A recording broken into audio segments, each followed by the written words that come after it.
কিভাবে তার টাকাগুলোকে বাঁচানো যায়। স্টেপ 1, সমস্ত ফ্লেমেবল জিনিস এখান থেকে সরিয়ে ফেলতে হবে। সমস্ত কাঠ এখান থেকে বার করে ফেলবো। স্টেপ 2, ওয়াটার ট্যাঙ্ক দেবো।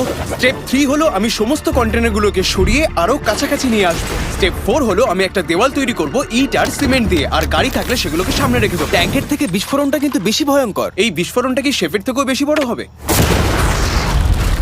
হ্যাঁ, ওর আশেপাশে যা জিনিস ছিল সব শেষ হয়ে গেছিল। প্রথমবারে এই $2.5 লাখ হেরে গেছিল এই ভিডিওতে।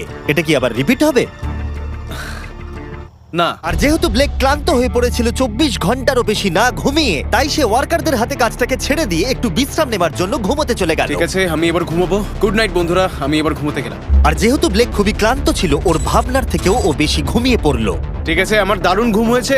এবার দেখা যাক যে সারা রাত ধরে কাজটা কত দূরে গেল। এটা হাফ, এটা খালি। তার মানে তেমন কোনো কাজই হয়নি যখন থেকে আমি ঘুমোতে গেছি।